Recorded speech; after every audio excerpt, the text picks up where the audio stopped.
a reflexão da nossa manhã de hoje é baseada na meditação de um livro de um capítulo, na verdade, de um livro sobre oração, que chama A Vida de Oração de Jesus. É de um irmão nosso, coreano, o nome dele é Sang-Sub Yu. Não sei se é assim que pronuncia o nome dele, mas se não for é algo semelhante a isso. Esse livro é um livro precioso e eu separei algumas ideias e expandi um pouquinho a reflexão dessas ideias do capítulo 3 deste livro. Para tanto, nós vamos refletir em Lucas 11, de 1 a 13. Mas você que está ouvindo esse áudio, nós já lemos alguns desses versos do 1 ao 13 durante o culto. Então nós vamos ler agora os versos que nós não lemos até então, que são os versos 5 a 8, que Jesus diz assim para aqueles homens: suponham que um de vocês tenha um amigo e que recorra a ele à meia-noite e diga: amigo, empreste-me 3 pães, porque um amigo meu chegou de viagem e não tenho nada para lhe oferecer. E o que estiver dentro responda: não me incomode, a porta já está fechada e eu e meus filhos já estamos deitados. Não posso me levantar e lhe dar o que me pede. Eu lhes digo, aí Jesus diz, né?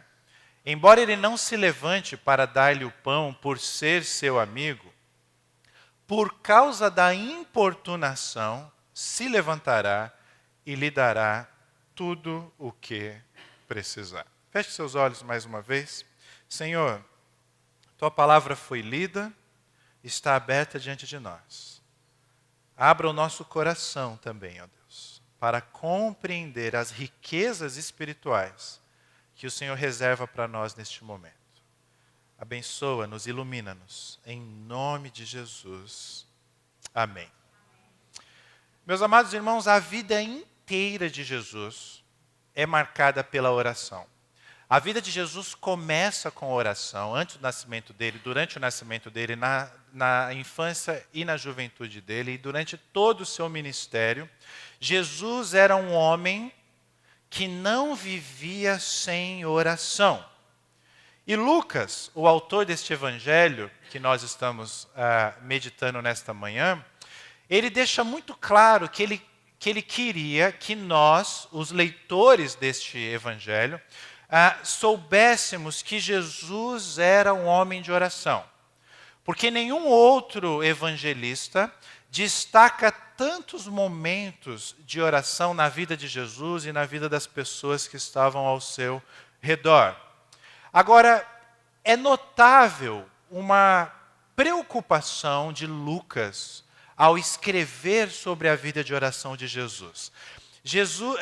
Lucas, ele não queria que nós entendêssemos que Jesus era um homem de oração, simplesmente porque ele era Jesus. Jesus orava muito porque ele era Jesus, porque ele era, ou é, né, o Filho de Deus. Então, por isso que ele orava desse jeito e com tanta intensidade. Parece-nos que Lucas tem essa preocupação ao escrever. Ele insere a vida de oração de Jesus de uma forma humana. Ele mostra um Jesus piedoso. Por isso, não só Jesus, mas todo o Evangelho, ele mostra essa piedade e esta vida de oração. Por exemplo, Lucas é o único que traz tantos detalhes antes do nascimento de Jesus. É por causa de Lucas que a gente tem tantas informações que nós costumamos celebrar e lembrar no período de Natal. Agora, é curioso quando a gente vê os acontecimentos ainda antes do nascimento de Jesus, como Lucas insere pessoas piedosas na história, pessoas que oravam.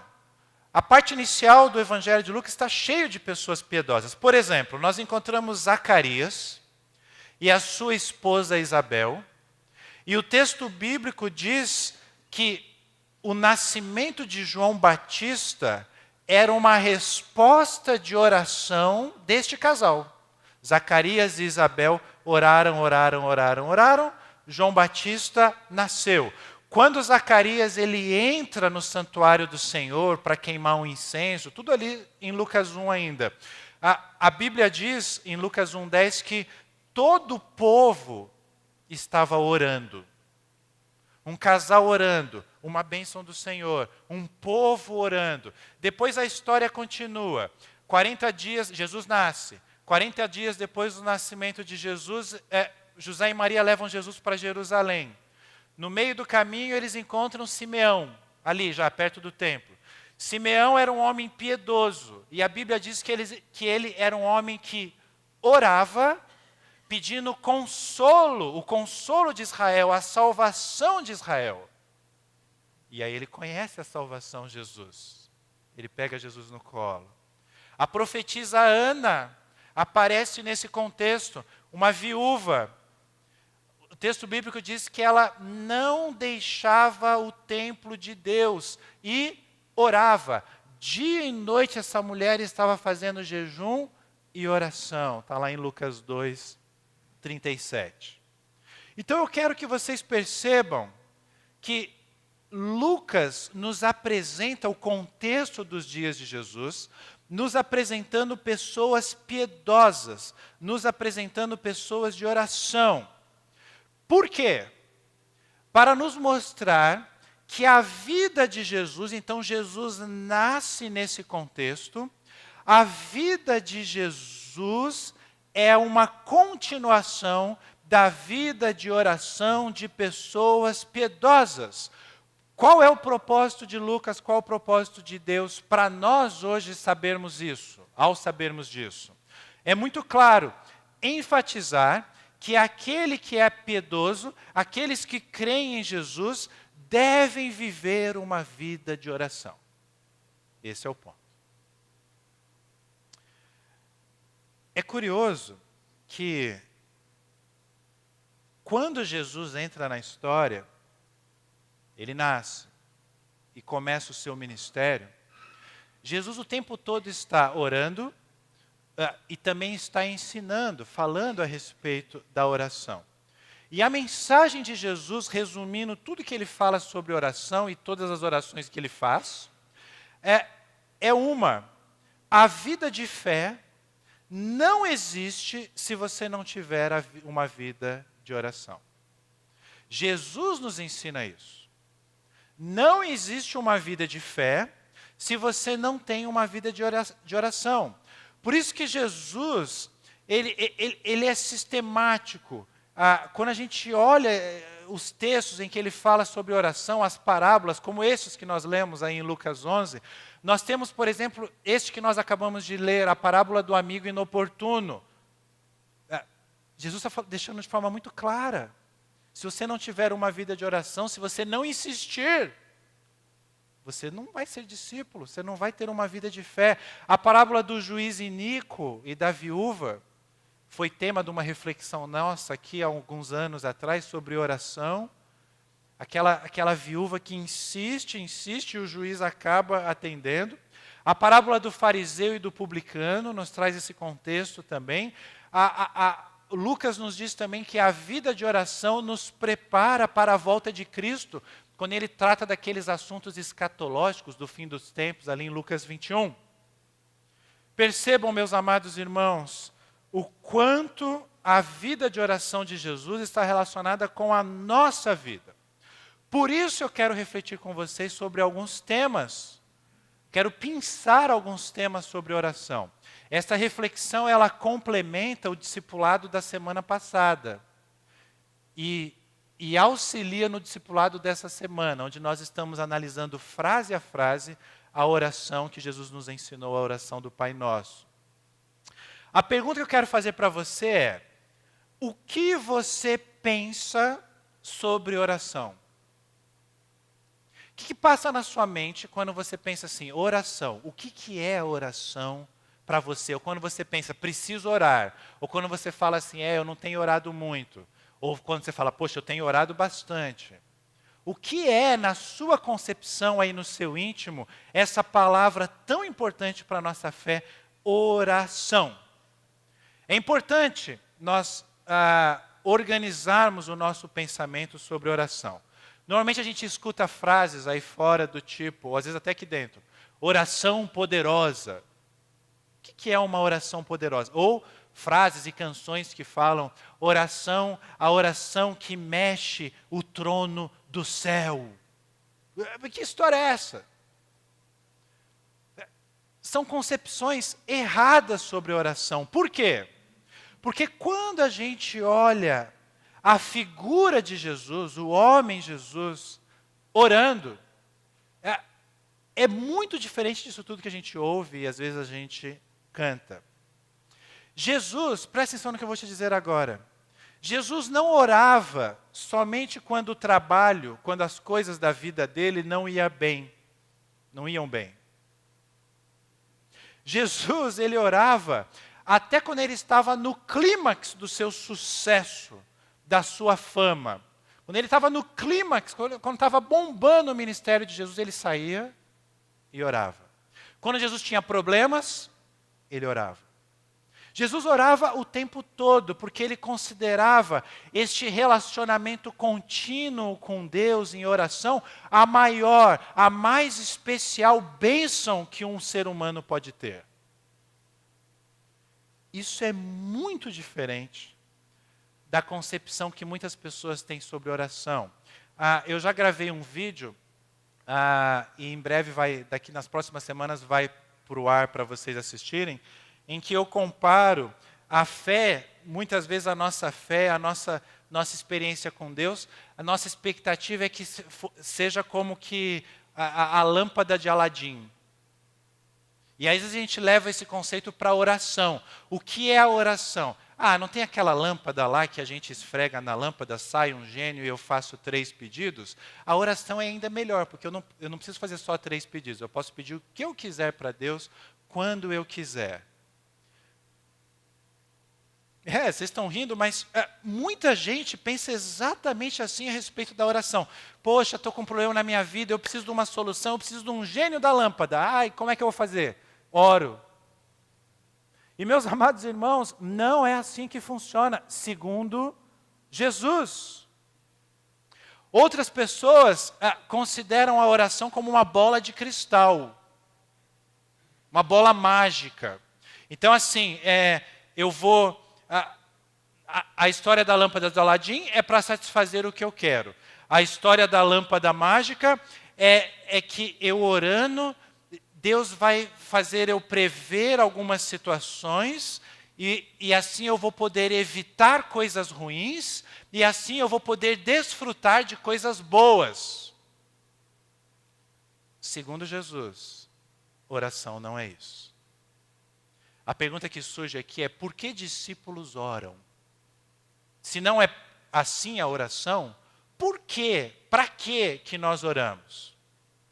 Às vezes a gente pensa que a oração é para evitar tribulação, é para evitar sofrimento, é para evitar dor, é para evitar angústia.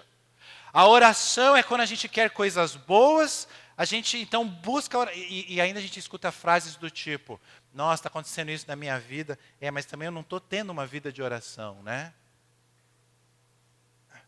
Que equívoco é esse? Ter uma vida de oração é fundamental, mas você não está tendo problemas na sua vida porque você não está tendo uma vida de oração. Ou se você tivesse uma vida de oração intensa, você não estaria tendo problemas. Não é isso, não é assim que funciona. E percebam como eu estou sendo repetitivo nesse ponto. Segundo Jesus. Porque pegue tudo que eu estou falando aqui nesta manhã e vai conferir nas palavras de Jesus. Não simplesmente no que você concorda ou não concorda sobre oração. Por isso, meus amados irmãos, segundo Jesus, por que nós oramos? A verdadeira oração é a que busca a vontade soberana de Deus. Quem participou do discipulado agora há pouco, quem participou do discipulado durante a semana, viu com profundidade o que significa aquele terceiro pedido da oração do Pai Nosso. Seja feita a sua vontade. A oração não é convencer a Deus, comover Deus diante do que eu quero, diante do que eu desejo. Então pensa assim: eu tenho uma vontade. Ainda que essa vontade... pense em coisas legítimas, não precisa pensar em coisas bobas, não. Quero ter um carro. Não é isso que eu estou falando. Pensa numa vontade legítima, você quer ser curado de uma doença. Aí você pensa assim, bom, eu tenho essa vontade. Então eu oro para eu convencer a Deus, porque Ele pode todas as coisas, a me dar esta bênção. Não! Nós oramos para buscar a vontade soberana de Deus nas nossas vidas. O autor do livro que eu citei, o coreano, ele diz que todo o avivamento que houve na Coreia do Sul, na virada da metade do século passado, o avivamento, o Pentecostes coreano, como um outro livro chama, se deu fundamentalmente por causa da oração daquele povo, da oração e dos mártires, homens que morriam por causa da sua fé.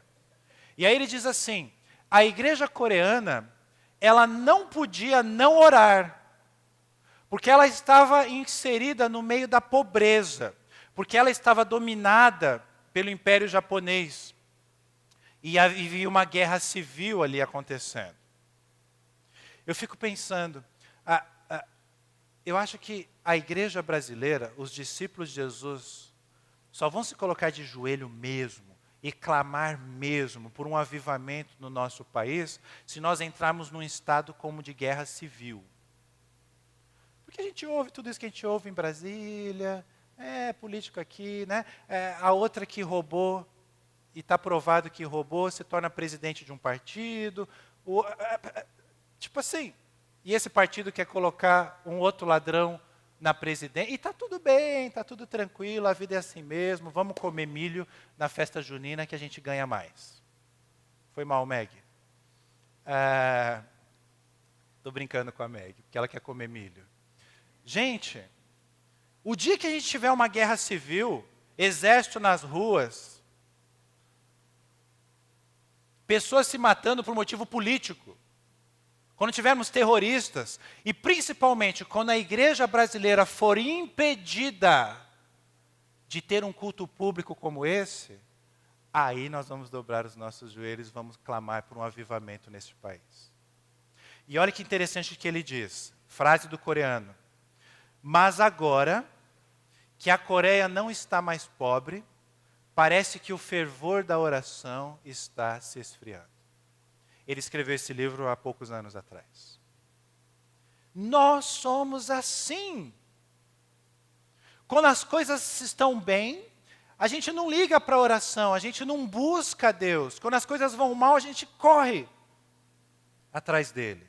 E a gente pensa que oração é isso. Agora, uma coisa que eu quero dizer para você nessa manhã é, Deus sabe que nós somos assim. Deus sabe disso.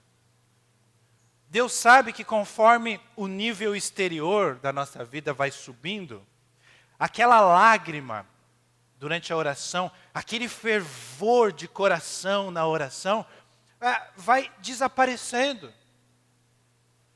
Mas aí você perde o emprego, aí volta a lágrima, aí volta o fervor. Mas aí você vai fazer uma prova porque você quer entrar na faculdade, aí volta o fervor, aí volta a lágrima. Mas aí o teu filho bate a testa no chão, aí volta o fervor.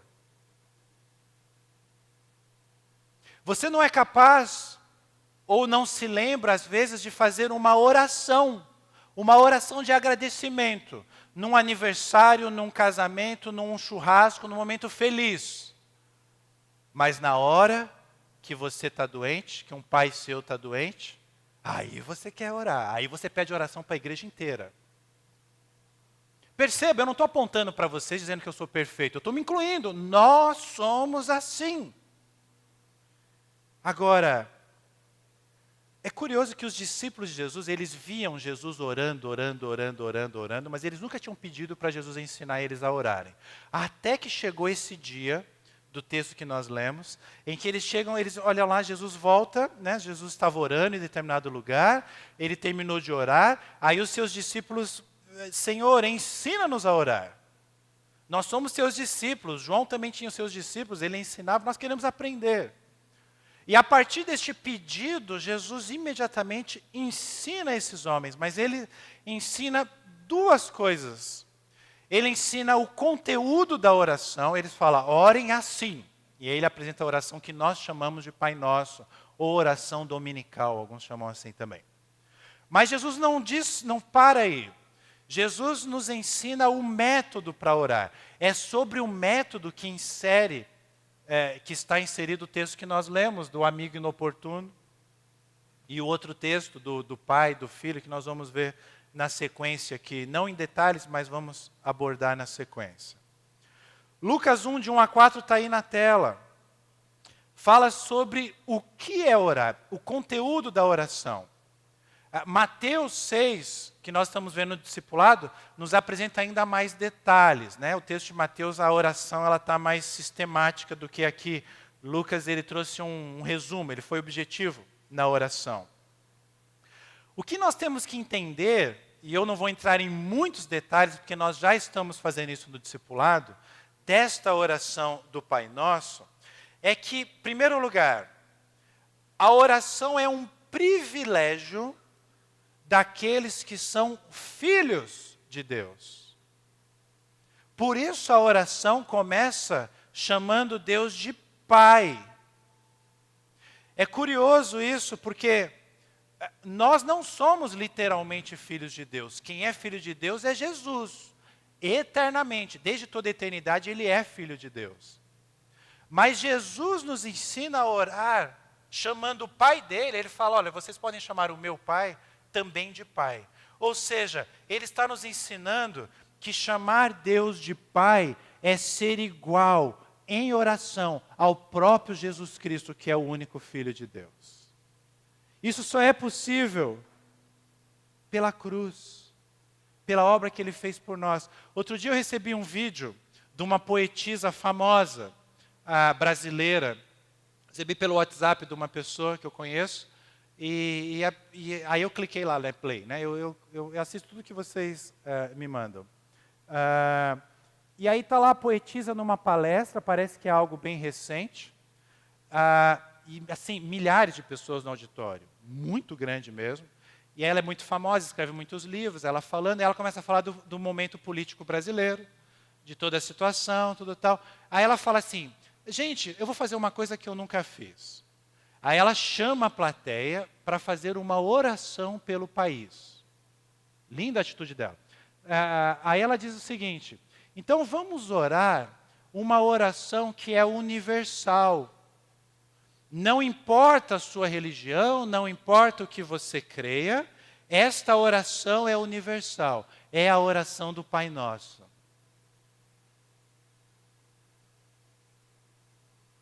Então, um ateu, um muçulmano, um espírita, vai orar a oração do Pai Nosso porque é uma oração universal? Uma oração que começa dizendo, Pai Nosso? Eu respondi para a pessoa que mandou o vídeo, eu louvo a intenção do coração dela, ela teve uma boa intenção, mas ela está equivocada. A oração do Pai Nosso não é uma oração universal. Não é uma reza. Não é você cantar Imagine, dos Beatles, como alguns esquerdistas acham que vão salvar o mundo fazendo isso. Ao invés de ter polícia na rua, vamos cantar Imagine. Vai lá cantar Imagine em Londres esse final de semana. Vê se os terroristas vão parar de matar os seus filhos. Não! A oração do Pai Nosso é para os filhos de Deus. Jesus, por natureza, é o Filho de Deus. Ele chama Deus de Pai. Quando ele nos ensina a orar chamando Deus de Pai, ele está dizendo, olha, através da cruz, através da minha ressurreição, você tem o privilégio de ser crente. Você pode chamar Deus de Pai. E meus amados irmãos, não sei se vocês estão percebendo o que eu estou querendo dizer aqui. Toda vez que você começa a orar o Pai Nosso, que você chama Deus de Pai em oração, isso deveria encher o seu coração de alegria, de satisfação, porque só de lembrar que você é filho do Deus Pai Todo-Poderoso, Criador dos céus e da terra, aquele que está na terra e nos céus, só isso deveria te trazer prazer, alegria, acabar com a sua angústia, com as suas preocupações. Mas a gente ora o Pai Nosso como uma reza. Você está pensando na feijoada que você vai comer. E está falando, Pai Nosso que estás no céu, santificado seja o teu nome, venha o teu reino, seja feita a tua vontade, assim na terra como nos céus. O pão nosso de cada dia nos dai hoje, perdoa as nossas dívidas, assim como nós perdoamos aos nossos devedores. Pois teu é o reino, o poder e a glória para sempre. Amém. Enquanto isso, eu estava lembrando, enquanto eu falei isso para você, eu estava lembrando que ontem o Corinthians ganhou do Santos. Não faz o menor sentido. Foi mal, alemão. Não faz o menor sentido. Mas nós fazemos isso. Eu não estou apontando o dedo para outras pessoas, estou apontando o dedo para mim. E nós temos que aprender com Jesus o que Ele está querendo nos ensinar sobre oração. Isso pode transformar a sua vida. Jesus diz: o nome do Pai seja santificado. Nós também estamos vendo no discipulado. Através da vida dos filhos de Deus, nós somos parecidos com o Pai. Então as pessoas no mundo vão olhar para nós e vão dar honra, vão dar glória a Deus. Por isso nós oramos: santificado seja o teu nome. Por isso que nós oramos: venha o teu reino. Isso está ligado a chamar Ele de Pai. Isso está ligado a lembrar que Ele é santo e, consequentemente, Ele nos chama para ser santos também. Venha o teu reino. Essa oração mostra o governo de Deus. Nós estamos pedindo que o governo de Deus venha, chegue. Que esse governo derrube o reino de Satanás no mundo que nós vivemos. Depois a gente pede pelo alimento. É o terceiro pedido.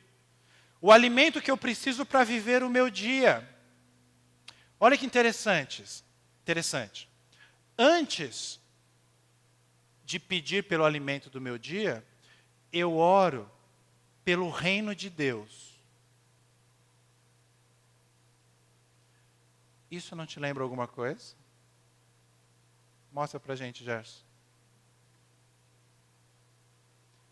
Isso daí eu não falei. Pode ir para o próximo. Não, vai. Isso. Buscai, pois, em primeiro lugar, o seu reino e a sua justiça. E todas estas coisas vos serão acrescentadas. Este é um ensinamento. Aí Jesus resolve ensinar a gente como orar. O que ele faz? Ele pega o ensinamento que ele já ensinou e ele ensina: quando vocês orarem, lembra que em primeiro lugar o reino de Deus. Depois você pede pelo seu pão, pelo seu alimento. Olha que interessante, irmãos. Se o nosso chamado é buscar em primeiro lugar o reino de Deus, para nós nos dedicarmos à obra espiritual de Deus, Deus tem que se responsabilizar pelas nossas coisas materiais. Porque se eu e você gastarmos tempo, se isso soar familiar com o seu dia a dia, é assim mesmo. Se nós gastarmos a nossa vida, o nosso tempo, com as coisas materiais da vida, você não terá tempo para as coisas espirituais. Então, o que Jesus está nos ensinando aqui? Guarde isso e nunca mais esqueça. Por que nada nos faltará? Deus nos dá o pão nosso de cada dia, para que a gente não gaste o nosso tempo todo da vida com isso, e assim possamos dedicar a nossa vida às coisas mais importantes, às coisas do reino dele. Agora, pedir a Deus o pão nosso de cada dia, não significa que Ele vai nos dar luxo. Significa que Ele vai atender a todas as nossas necessidades. Todas. Isso é promessa.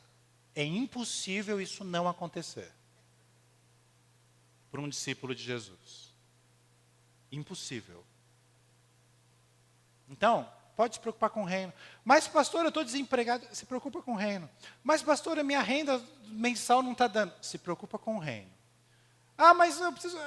Veja bem, eu não estou pregando que você não deva estudar, que você não deva fazer currículo, que você vai ficar dormindo a tarde inteira esperando cair do céu um bom emprego para você. Não é isso. Mas eu estou dizendo que, segundo Jesus, como Ele nos ensina aqui a orar, o nosso foco está no reino. Nós também pedimos pelo nosso emprego, pela nossa renda, pela nossa loja, pelo nosso comércio. Também pedimos, não tem problema. Mas em primeiro lugar nós pedimos, venha o teu reino. Seja feita a sua vontade.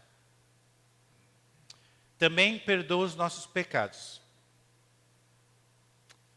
Deixa eu só falar uma coisa sobre isso por motivo de tempo.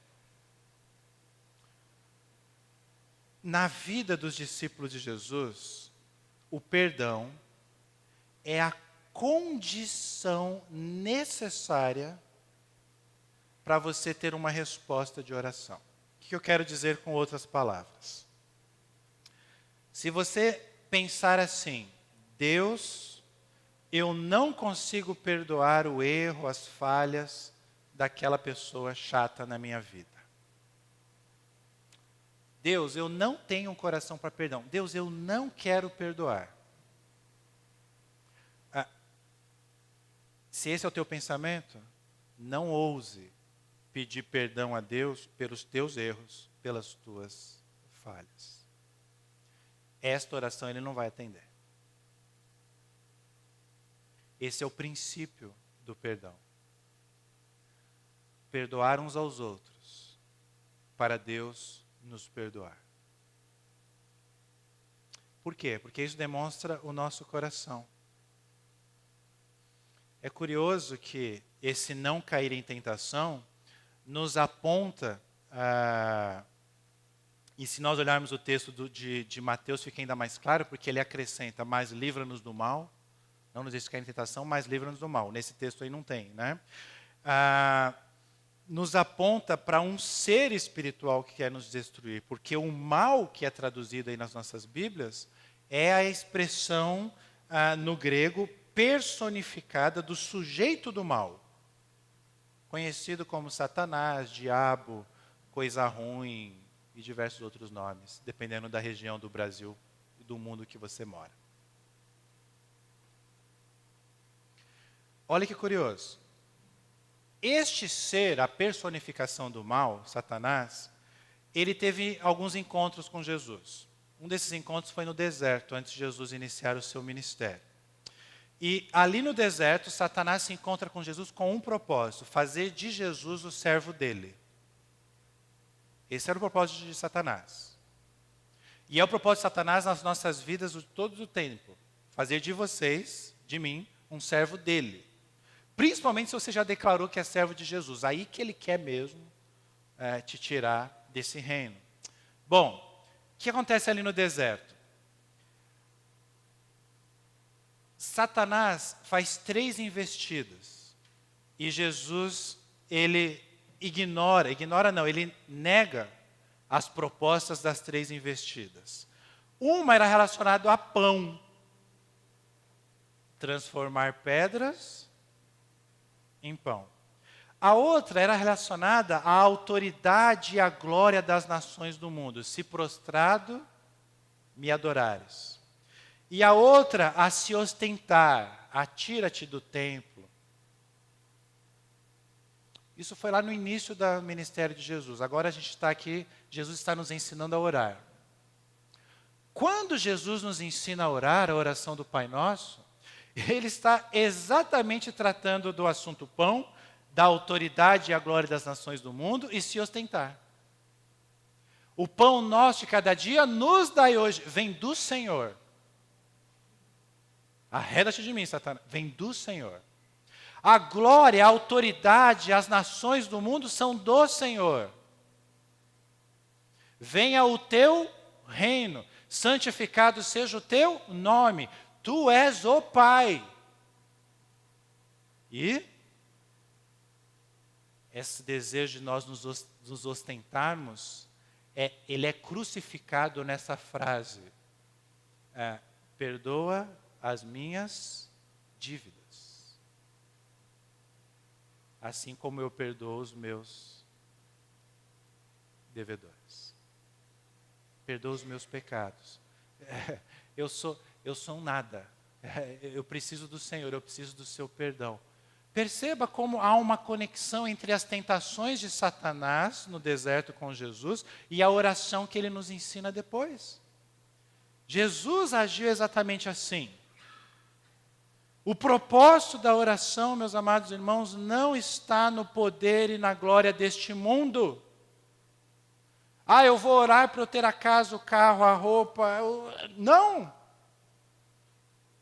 Porque os discípulos de Jesus, presta atenção no que eu vou dizer aqui agora. Os discípulos de Jesus não são aqueles que vivem por pão. Você não vive por pão. Você não vive pelo que você vai comer, pelo que você vai vestir, ou por onde você vai morar. A maioria dos seres humanos vivem por pão. Nós não vivemos por pão. Nós vivemos de acordo com a palavra de Deus. Porque o pão que o mundo gasta a vida inteira atrás dele, não provém de nós. Deus nos dá. Isso é ser discípulo de Jesus. Por que eu vou orar então, diante disso, pastor? Você vai orar para você compreender e para você buscar a vontade de Deus na sua vida e para você colocar em prática a vontade de Deus na sua vida. Deixa eu ser um pouquinho mais claro, se isso soa para você muito teológico. Eu estou querendo dizer que os teus anseios, sabe aquela ansiedade que você tem? Os teus anseios, as suas preocupações, as dificuldades que você tem na vida, é Deus quem resolve para você. Como assim, pastor? Não tem que fazer nada? Não! É por isso que Jesus o tempo todo está dizendo, não se preocupem, não tenham medo, não vivem ansiosos na vida. Não tem motivo disso. Por que Jesus está enfatizando? Não precisa a gente viver assim. Está preocupado com o quê? Como que você é capaz de orar uma oração como a oração do Pai Nosso, e depois que falar amém, continuar ansioso, continuar preocupado? Se isso acontecer na sua vida e na minha vida, isso é reza. E quando eu estou chamando de reza aqui, eu não estou menosprezando nem criticando religiões que usam esse termo. Tá? Estou só querendo dizer orações repetitivas que não são feitas de coração. Jesus critica esse tipo de oração. Tá? Eu oro para que a vontade de Deus seja plantada no meu coração, no meu caráter, na minha personalidade. Eu oro pedindo para que Deus transforme a minha vida, para que eu me torne mais próximo de Deus. Por que eu oro assim? Porque eu sei que se Deus não agir assim na minha vida, eu vou maltratar e magoar a minha esposa todos os dias. Eu vou chutar a minha cachorra, eu vou ficar nervoso com o Benjamin. Eu vou ficar chateado porque minha conta está no vermelho. Então a minha oração é: Deus, transforma o meu coração, transforma a minha vida. Eu preciso entender a sua vontade, eu preciso entender o seu propósito, eu quero ser mais santo. Quando eu uso essa expressão conectado com Deus, eu quero estar conectado com o Senhor. E não com os valores desse mundo que reina Satanás. Vem o teu reino sobre o reino de Satanás. Vem a tua santidade sobre a minha vida, porque o Senhor me chamou para ser santo. O Senhor é o meu Pai. Eu tenho 2 prazeres na vida. O primeiro é quando eu estou com meu pai, chamá-lo de pai. Eu acho mó barato isso. Meu pai nunca foi extremamente afetivo comigo, nem eu com ele. Aquele pai assim... quando eu era criança, né? Quando eu era criança, a gente ficava se agarrando, se beijando, não. O contato que eu tinha com meu pai era brincando de luta. Pá, pá, pá, pá, pá. Ele me dava uns tapas, eu dava uns tapas nele, assim, brincando, né? De judô, né? Na época era judô. Porque meu pai foi criado assim pelo meu avô. Mas, hoje, eu tenho carinho, eu abraço, eu beijo, ele me abraça, ele me beija. Não tanto, mas fazemos isso. Mas o simples fato de uma ligação, num WhatsApp, quando eu ouço a voz do meu pai, ou quando eu falo pai, Também nunca fui chamar ele de papai, papaizinho, essas coisas, mas respeito quem chama. É simplesmente pai. Isso muda. É a voz do meu pai. É eu chamando ele de pai. Da mesma forma, vocês viram quando eu entrei aqui. Quando eu ouço o Benjamin me chamando de pai, é algo especial. Ao mesmo tempo, temeroso, no sentido da responsabilidade.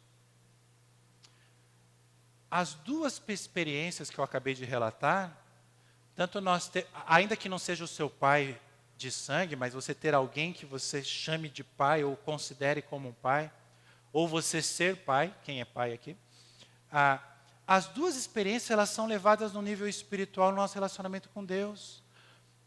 É o prazer. Você pode estar cheio de problemas na vida, ainda que você não ore a oração do Pai Nosso, mas você comece a sua oração falando, Pai. Isso te faz lembrar que Ele é o teu Pai, Ele é o Criador do universo. Ele é todo poderoso, mas Ele te chama de filho, então você pode chamá-lo de Pai. E ao mesmo tempo nós podemos imaginar o que deve passar no coração de Deus quando Ele ouve aquele servo, aquela serva que Ele chamou. Nós não fizemos nada por merecer, mas Ele resolveu nos chamar para viver a glória dEle. E Ele ouvir dos nossos lábios, do nosso coração, chamando Pai. Nós podemos trabalhar a nossa imaginação e imaginar a reação de Deus ao ouvir.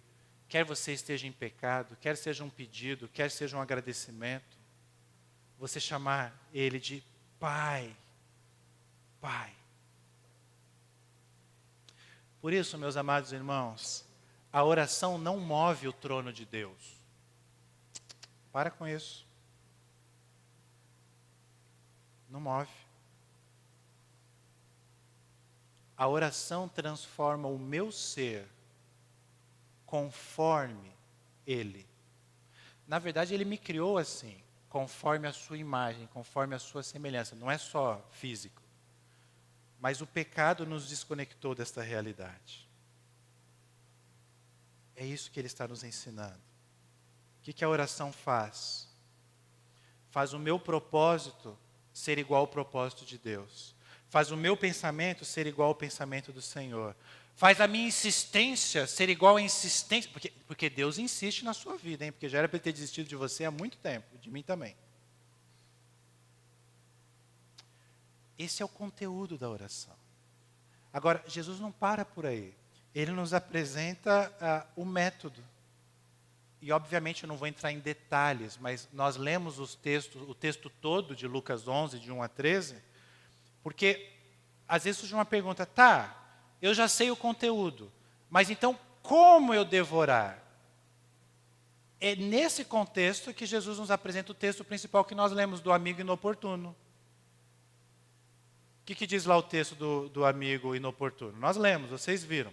Aqui, para vocês entenderem, era o seguinte: um amigo chega na casa de um amigo, de madrugada, porque era comum em Israel as pessoas viajarem de madrugada naquela região para evitar o calor do dia.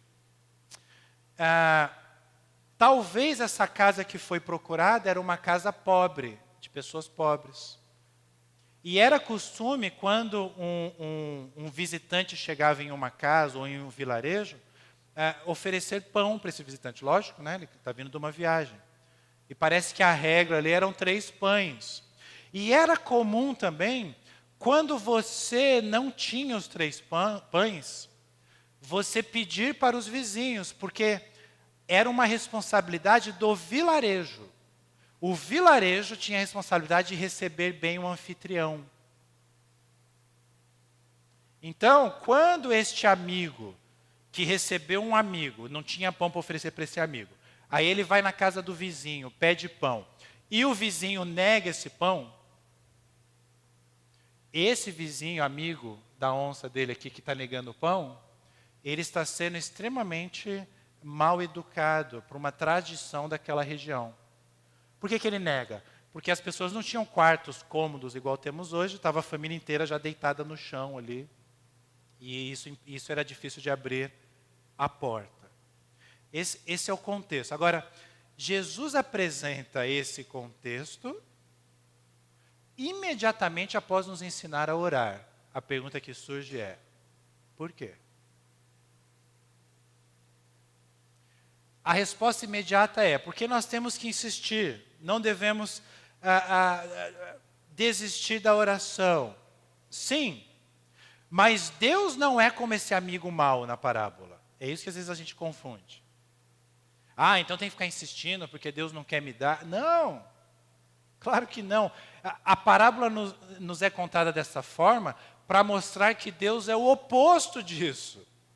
Deus, ele não só recebe a nossa adoração. Deus, ele ordena a gente a orar. Ele espera que a gente ore. Ele quer nos abençoar. Quando nós oramos pelos nossos problemas, pense em problemas sérios na sua vida. Nós costumamos orar com todo fervor, às vezes até com lágrimas. Mas quando nós buscamos a vontade do Senhor, nós temos a tendência de não ter tanta súplica assim. E é isso que Jesus está querendo nos ensinar. Por que que Deus espera que a gente ore tão insistentemente? É isso que Ele nos ensina. Porque muitas vezes, preste atenção para você entender algo que talvez você não tenha entendido até hoje sobre oração e sobre a sua vida. Muitas vezes é através da demora da resposta da oração que nós aprendemos a fazer uma oração sincera, um clamor, um desejo pela vontade de Deus. Porque imagine se a nossa vida com Deus fosse assim. Eu descobri que estou com a unha encravada, está me incomodando muito. Aí eu faço a oração do Pai Nosso, e acabei a oração do Pai Nosso, a unha encravada sumiu. Como seria o seu relacionamento com Deus se fosse assim? Algo mágico. O teu coração ia ser um coração seco, você não ia ter fervor nenhum. Deus seria assim utilitário para você. Então, às vezes, Deus demora para responder às nossas orações, porque Ele quer que a gente clame, Ele quer que a gente insista, não simplesmente por prazer dEle, olá, não, porque isso vai trazer maturidade, isso vai trazer crescimento, isso vai trazer na nossa vida o que Deus quer, um coração contrito, uma mente que sabe que depende de Deus para tudo, que não é autossuficiente, que precisa. Então nós temos os nossos problemas, nós levamos a Deus em oração, mas nós devemos clamar, desejar a vontade de Deus nas nossas vidas.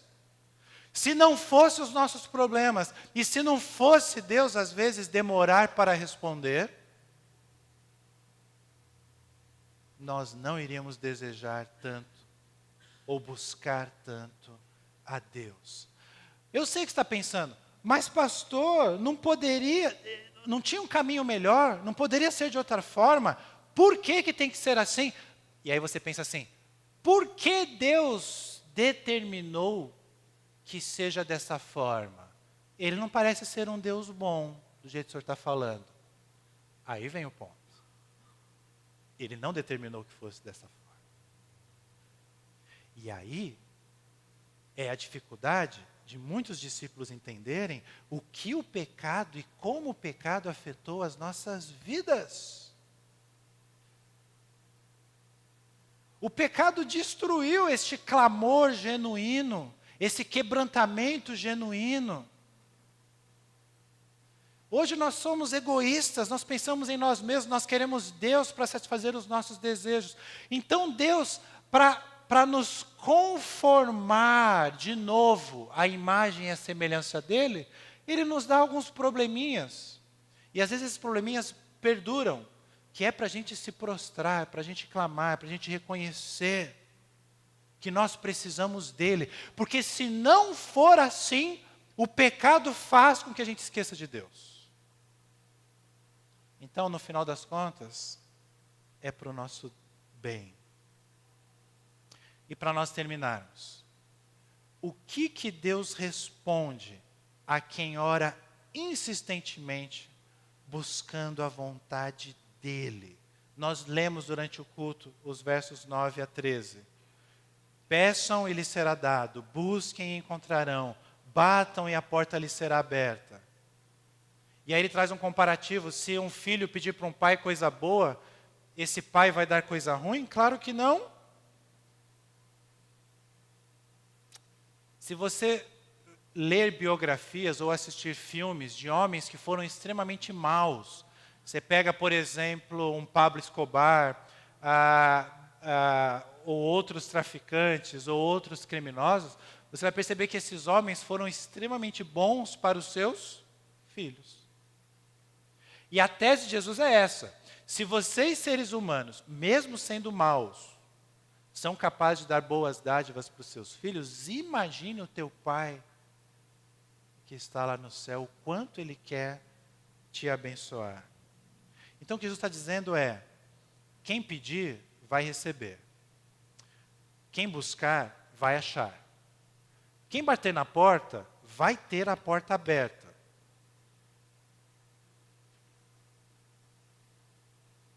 Agora, o que nós vamos receber? O que nós vamos achar? E qual é essa porta aberta? Compreendermos a vontade de Deus e vivermos segundo a vontade de Deus as nossas vidas. O nosso problema é que às vezes nós pedimos a Deus só de vez em quando. O que Deus quer é que nós sejamos, vou usar uma palavra bem forte, pedintes. Pedinte, sabe pedinte? Toca a sua campainha. A pessoa nem começou a falar, você já fala: não tenho pão não. Estou endividado, desculpa, eu estou precisando de ajuda. Já começa assim, né? A gente acha terrível pedintes na nossa vida. Eles incomodam, eles são chatos. Agora, quando você tem um coração pronto a ajudar, quando você tem o prazer de atender esses pedintes, você passa até a desejar esses pedintes na sua vida. Eu sei, isso é raro, mas não é impossível. Deus quer que nós sejamos pedintes. Eu sou pobre, eu sou nu, eu não tenho valor algum, eu dependo do Senhor. Então, o pão lá de casa, de cada dia, eu dependo do Senhor. O não cair em tentação, eu dependo do Senhor. Em tudo, eu dependo do Senhor.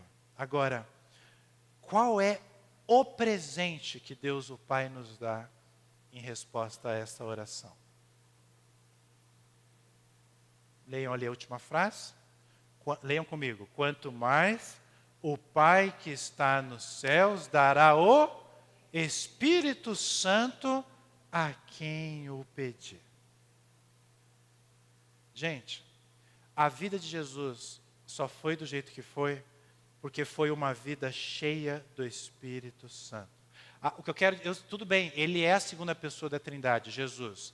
Mas o que eu estou querendo dizer é, a função do Espírito Santo na vida de Jesus foi absolutamente importante. Não dá para imaginar o cumprimento da salvação sem a operação do Espírito Santo. Consolando, dando força, conscientizando Jesus de que essa era a missão dele. Houve uma ação contínua do Espírito Santo, da mesma forma nós somos discípulos dele. E ele, quando ele sobe aos céus, ele fala: eu vou enviar de forma especial esse Espírito também para vocês. É esse presente que Deus nos dá, o Espírito Santo. nós que somos discípulos de Jesus, precisamos dessa ação contínua do Espírito Santo, porque é Ele quem vai trazer arrependimento a nós. Você não se arrepende das coisas que você faz porque você é bom. Você se arrepende porque o Espírito Santo toca o seu coração. É Ele que vai trazer a salvação.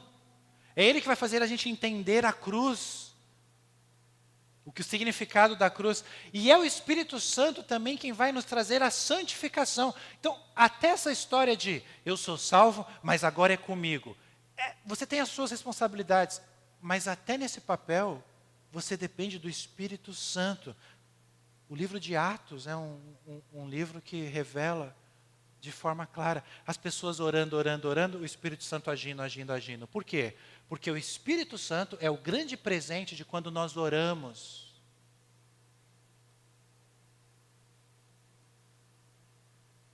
O livro de Atos inteiro, que é a história da igreja, é um resumo.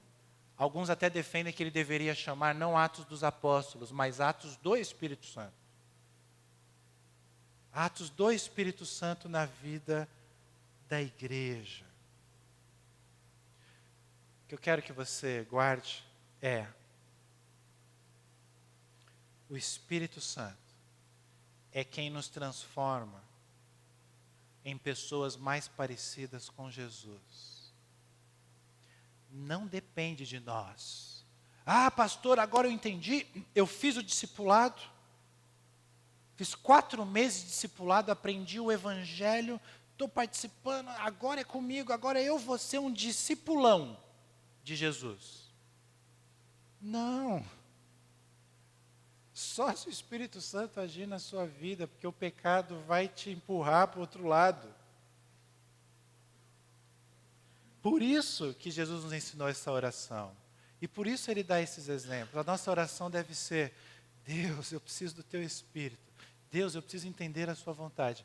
Deus, eu preciso cumprir a Sua vontade. Deus, eu preciso lembrar que o Senhor é o meu Pai.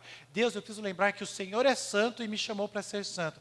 Deus, eu preciso lembrar que eu sou Teu súdito, o Senhor é rei, o reino é Teu.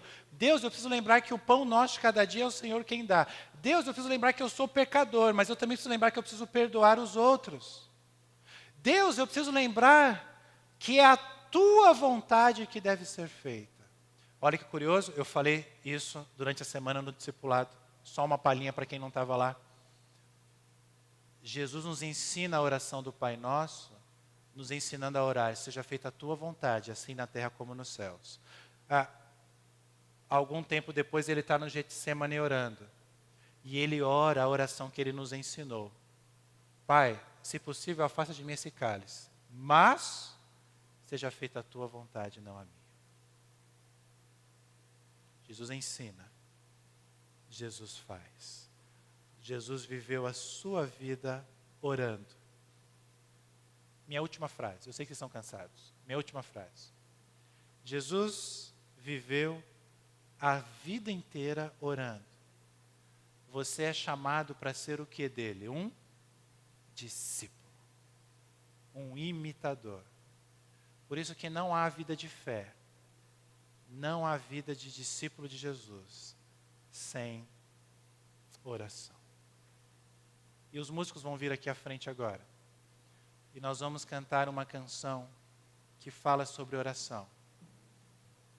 Clamando para que Deus nos una, para que Deus venha nos abençoar. E eu quero que você cante essa canção e faça essa oração, já preparando o seu coração para o momento a seguir, que será breve, será objetivo, não se preocupem, que é a celebração da Santa Ceia do Senhor.